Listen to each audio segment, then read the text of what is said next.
नमस्ते दोस्तों, हमारे यूट्यूब चैनल समीक्षा की कहानी में आप सभी का स्वागत है। कहानी का नाम गृहस्थी की चाबी। तो चलिए आपको सुनाते हैं। बिमला जी के घुटनों में तकलीफ रहती थी, जिसके कारण वो चल फिर नहीं पाती थी। घर में उनके अलावा उनका बेटा सतीश, बहू रूपा और एक पति आयशा थी। सतीश की शादी को 6 साल हो चुके थे। पिछले 5 साल तक बिमला जी ही पूरा घर संभालती थी। घर का एक एक सामान वो खुद मंगवाती थी। बहू बेटे भी कभी उनके काम में दखल नहीं देते थे। बिमला जी पूरे रब के साथ घर में रहती थी। सतीश और रूपा पर पूरा कंट्रोल रखती थी। कहाँ जाना है, आज घर में क्या बनेगा, घर में कितना राशन आएगा, साथ ही सतीश की सारी सैलरी का हिसाब भी वो अपने पास ही रखती थी। शुरू में रूपा को इससे बड़ी तकलीफ होती थी, लेकिन जब सतीश ने समझाया, माँ की बात का बुरा नहीं माना करो, पापा के टाइम से सारा घर वो ही संभालती आ रही है, अब वो अपना बच्चा खोना नहीं चाहती, तो हम ऐसे ही चलने देते हैं। धीरे धीरे रूपा भी इसी रंग में रंग गई। अब उसे अपनी सास से कोई प्रॉब्लम नहीं थी। वो किचन का काम संभालती, उसमें भी बिमला जी अपनी पसंद का खाना बनवाती थी।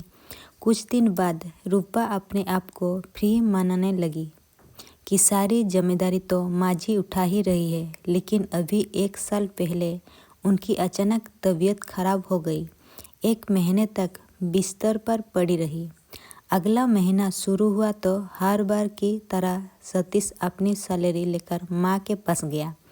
बिमला जी ने बहू को बुलाकर कहा, अब ये तुम रखो, मुझसे अब कुछ नहीं हो पाएगा। इस घर की बगडर तुम ही संभालो। ये सुनकर रूपा बोली, नहीं माँ जी, सब कुछ आप ही संभाल लेंगी। अब बैठे बैठे बस काम बताती जाइए, हम करते जाएंगे जैसे पहले करते थे। ये सुनकर सतीश को बहुत आश्चर्य हुआ कि कुछ साल पहले तो ये घर की बगडर संभालने के लिए उससे झगड़ रही थी, अचानक इससे क्या हो गया। बिमला जी बोली, लेकिन बहू, कल मुझे कुछ हो गया तब भी तो तुम ही संभाल लगी। रूपा ने जवाब दिया, नहीं माँ जी, आपको कुछ नहीं होगा, आप ही संभाल रही है, आप ही संभाल लेंगी। उस दिन से बिमला जी का स्वभाव बदल गया। उन्हें बहू के रूप में बेटी नजर आने लगी।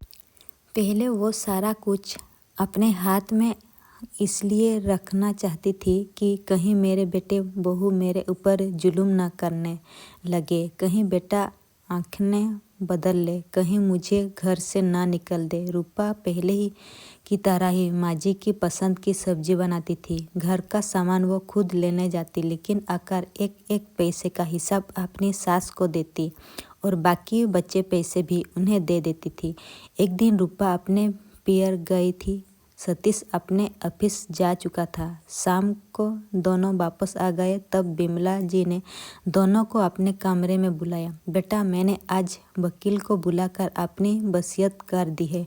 ये घर तेरे नाम कर दिया है और ये तिजोरी की चाबी, जेवर, रुपये, पैसे सब मैं बहू को देना चाहती हूँ।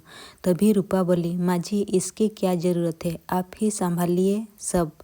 बिमला जी बोली, बेटा, मुझे तुम दोनों पर भरोसा नहीं था, जैसा कि आजकल हो रहा है।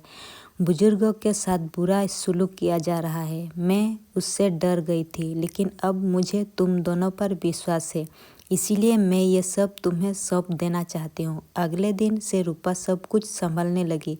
बिमला जी निश्चिंत होकर अपने कमरे में बैठी रहती थी, लेकिन उन्हें ये देखकर और भी आश्चर्य हुआ कि उनकी बहू आज भी उनकी पसंद का खाना उनसे पूछकर बनाती है।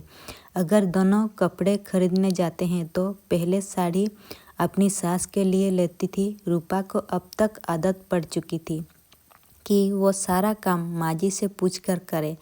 2 महीने बाद बिमला जी का देहांत हो गया। घर में रोना पीटना मचा था। 13 दिन तक मेहमानों का तांता लगा रहा। तरवे इसके बाद सभी धीरे धीरे विदा हो गए। सतीश अपने ऑफिस चले जाते, रूपा और उसकी बेटी दोनों घर में अकेले रह जाते। लेकिन रूपा को कुछ भी ध्यान नहीं रहता। वो कुछ भी काम करने से पहले, जहाँ तक कि खाना बनाने से पहले भी माँ जी के कमरे में पहुँच जाती उनसे पूछने। खाली पलंग को देखकर उसकी आंखें से आंसू बहने लगते। एक दिन वो उस कमरे की सफाई कर रही थी, तभी उसे एक खत मिला। उसने खत पढ़ा तो उसके ही नाम था। उसमें लिखा था, बहू, मैं जानती हूँ तू मेरे जाने के बाद भी मेरे कमरे में मुझसे पूछने आएगी कि माँ जी क्या बनेगा, क्योंकि तुझे मेरी आदत पड़ गई है और आदत इतनी जल्दी नहीं बदलती। लेकिन बेटी, अब अपनी गृहस्थी संभालना सीख ले।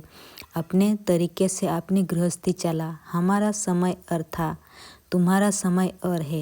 अपनी पसंद का खाना, बाहर घूमना, अपनी पसंद के कपड़े खरीदना, ये सब तुझे अकेले ही करना होगा। मेरी बातों से कभी तेरा दिल दुखा हो तो मुझे माफ़ कर देना। मुझे पता है जब तक मैं थी तू बेफिक्र थी, लेकिन अब तेरे सर पर छत नहीं है। तुझे ही छत बनना पड़ेगा जिसके नीचे तेरा पति और तेरी बेटी सुरक्षित रहे और बेफिक्र रहे। मुझे पता है ये तू अच्छे से कर पाएगी। तेरी माँ बिमला। खत पढ़कर रूपा बहुत देर तक रोती रही। नहीं माँ जी, मुझसे ये सब नहीं होगा।